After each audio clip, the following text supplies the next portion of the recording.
बिस्मिल्लाहिर्रहमानिर्रहीम। अस्सलामु अलैकुम। सूरत अमीन टेक चैनल में आपको खुशामदीद। आज का जो हमारा ट्यूटोरियल है वो है माइक्रोसॉफ्ट एक्सेल 2016। इसमें आपको बिल्कुल स्टार्ट से सिखाया जाएगा। जो लोग एक्सेल को नहीं जानते और बिल्कुल शुरू से सीखना चाहते हैं उनके लिए इस वीडियो में बहुत कुछ है। तो चलते हैं अपने ट्यूटोरियल की तरफ और यहाँ से ओपन कर लेते हैं माइक्रोसॉफ्ट एक्सेल। माइक्रोसॉफ्ट एक्सेल को जब हम ओपन करते हैं तो इस तरह का इंटरफेस हमें नज़र आता है। अल्फ़ाबेटिक ABC की जो तरतीब है ये इसके कॉलम्स हैं और लेफ़्ट साइड पे जो आपको इसकी नंबरिंग नज़र आ रही है 1 2 3, ये इसकी रोज़ हैं। यानी हम अपना जितना भी डेटा हो हमारा उसकी फॉर्मेटिंग हम टेबल वाइज कर सकते हैं कॉलम्स और रोज़ की मदद से। यहाँ से नीचे अगर आप देखें तो आपको इसकी शीट्स नज़र आती हैं। इसमें आप मुख्तलिफ़ किस्म की स्प्रेडशीट मुरतब कर सकते हैं, यानी डेट वाइज, मंथ वाइज या सालाना डेटा, जिस तरह से भी हो आपका, आप उसमें इसका डेटा सेव कर सकते हैं। यहाँ से आपको इसके व्यू नज़र आते हैं। ये इसका नॉर्मल व्यू है। यहाँ से अगर आप क्लिक करते हैं तो ये शीट आपको पेज लेआउट में नज़र आएगी, यानी कि इसके पेज अलग हो जाएंगे कि आप कौन से पेज पे काम कर रहे हैं और आपका डेटा पेज के अंदर ही है या पेज से बाहर तो नहीं जा रहा। और यहाँ से पेज ब्रेक प्रीव्यू है। ये आपको, आप जब डेटा इसमें अपना मुरतब करते जाते हैं तो ये आपको एक ब्रेक लाइन लगा देता है कि यहाँ से आपका एक पेज ख़त्म हो गया और दूसरा शुरू हो गया, इस तरह से तीसरा। यहाँ से ऊपर इसकी मुख्तलिफ टैब्स आपको नज़र आएंगी, home, insert, page layout, formulas. इसमें मज़ीद किस्म की ऑप्शंस हैं जिनको हम अपनी रिक्वायरमेंट के मुताबिक यूटिलाइज़ कर सकते हैं। तो आज हम सीखेंगे इंशाल्लाह के होम टैब के अंदर कौन सी ऑप्शन है और उनको हम कैसे अपनी रिक्वायरमेंट के मुताबिक इस्तेमाल करेंगे। यहाँ से देखें ये सेल, ये इसकी फार्मूला बार है। यहाँ से अगर आप कोई भी डेटा यहाँ पे लिखते हैं और उस सेल पे क्लिक करते हैं तो यहाँ पे आपको नज़र आएगा फार्मूला बार में।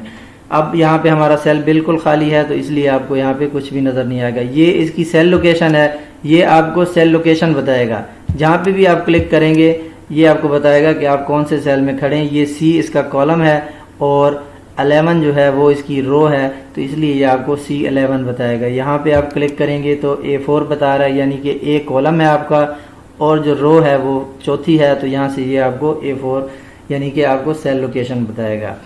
अब चलते हैं इसकी कुछ बेसिक फॉर्मेटिंग के बारे में सीखते हैं। डेटा मैंने बना के रखा है ताकि हमारा टाइम ज़ाया ना हो और उसी को हम जल्दी से उसकी फॉर्मेटिंग करके सीखें कि कैसे डेटा फॉर्मेटिंग इसमें की जाती है।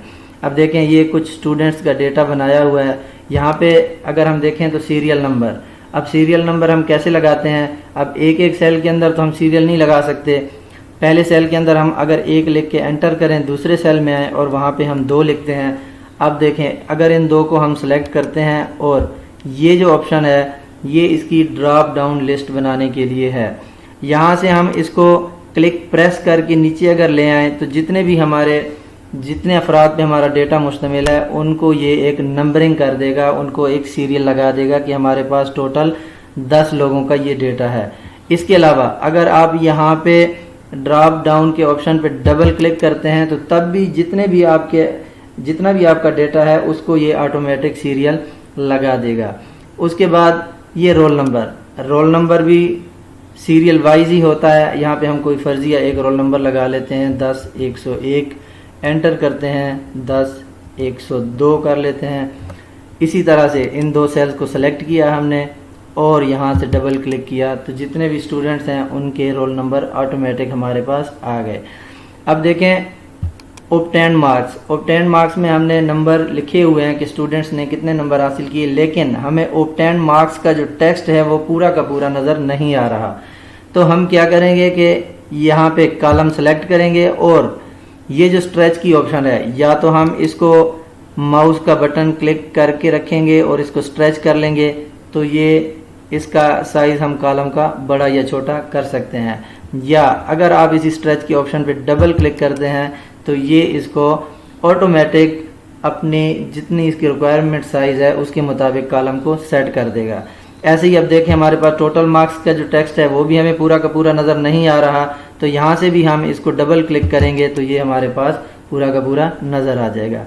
अब देखें स्टूडेंट्स का जो टोटल मार्क्स का डेटा है वो तमाम का बराबर ही होता है। तो यहाँ से हम ड्रॉप डाउन पे क्लिक करेंगे तो ये तमाम के तमाम स्टूडेंट्स के टोटल मार्क्स आ गए, यानी कि टोटल नंबर 1100 थे, उनमें से जो उन्होंने हासिल किए वो इनके ऑब्टेन मार्क्स हैं। अब हम इस डेटा को सिलेक्ट करते हैं और इसकी बेसिक फॉर्मेटिंग के बारे में सीखते हैं।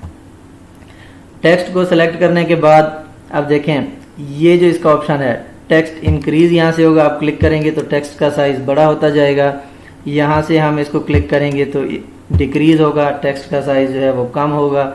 यहाँ से हम क्लिक करके इनमें से कोई सा भी कलर सेलेक्ट करेंगे तो वो टेक्स्ट कलर यहाँ से क्लिक करके हमें हासिल हो जाएगा। यहाँ से अगर हम क्लिक करेंगे तो जो सेल है उसको हम कलर कर सकते हैं। तो ये ज़्यादातर हेडिंग्स के लिए या कोई मखसूस डेटा के लिए हम यूज़ करते हैं कि हाईलाइट हो जाए ताकि हमें आसानी से उसकी समझ आए। यहाँ से हम इसको बॉर्डर कर सकते हैं। अब ये जितना भी आपके पास बॉर्डर नज़र आ रहे हैं ये आपके प्रिंट में नहीं आएंगे, क्योंकि ये सिर्फ़ और सिर्फ आपकी रहनुमाई के लिए है। अगर आपने बॉर्डर लगाने होंगे, टेबल बनानी होगी, तो यहाँ से आपके पास बॉर्डर्स की ऑप्शन है, हर किस्म का बॉर्डर यहाँ पे मौजूद है। लेकिन हम अगर ऑल बॉर्डर पे क्लिक करेंगे तो ये तमाम का तमाम डेटा हमारा बॉर्डर्स के अंदर आ जाएगा। यहाँ से अगर हम क्लिक करते हैं तो ये अंडरलाइन हो जाएगा टेक्स्ट हमारा। यहाँ से अगर हम क्लिक करेंगे तो इटैलिक हो जाएगा, दोबारा क्लिक करेंगे तो ये दोबारा अपनी पोजीशन में आ जाएगा। यहाँ से हम टेक्स्ट को बोल्ड कर सकते हैं, फिर दोबारा क्लिक करेंगे तो ये फिर अपनी वापस पोजीशन में आ जाएगा। उसके अलावा ये जो ऑप्शन हमें नज़र आ रही हैं ये हैं टेक्स्ट को हम हॉरिजेंटली अलाइनमेंट कैसे कर सकते हैं कि अगर हम यहाँ पे क्लिक करेंगे तो ये सेल की लेफ़्ट साइड पे चले जाएंगे, यहाँ से क्लिक करेंगे तो सेल के सेंटर में आ जाएंगे, यहाँ से क्लिक करेंगे तो ये राइट साइड पे चले जाएंगे। हम सेंटर में कर लेते हैं। इसके अलावा जो ऊपर की ऑप्शंस हैं इसके अंदर हम टेक्स्ट को वर्टिकली अलाइन कर सकते हैं, यानी कि अमूदी रुख में हम इसको सेल की ऊपर की तरफ या सेंटर की तरफ या नीचे की तरफ रख सकते हैं। यहाँ से हम एक सेल का साइज़ बढ़ा देते हैं ताकि हमें आसानी से समझ आए। ये देखिए हमने ये सेल सेलेक्ट किया और यहाँ से अगर देखें इस ऑप्शन को हम क्लिक करेंगे तो ये सेल के सेंटर में आ गए वर्टिकली अमूदी रुख से, और यहाँ से अगर हम क्लिक करेंगे तो ये सेल की ऊपर के किनारे की तरफ चले जाएंगे। तो इस तरह से हम इसको भी अपने जो है वो अपनी पोजीशन में रख लेते हैं, जैसे है सेंटर में रख लेते हैं। उसके अलावा wrap text, merge and centre और बहुत कुछ है, उसमें इंशाल्लाह हम इसकी मज़ीद जो अगली वीडियो है हमारी उसके अंदर हम इन ऑप्शंस को भी सीखेंगे।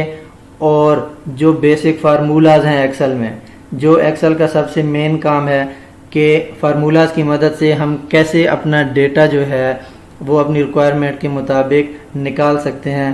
तो ये सब कुछ इंशाल्लाह हम सीखेंगे अपने अगले ट्यूटोरियल में। तब तक के लिए इजाज़त दीजिए। अल्लाह हाफिज़।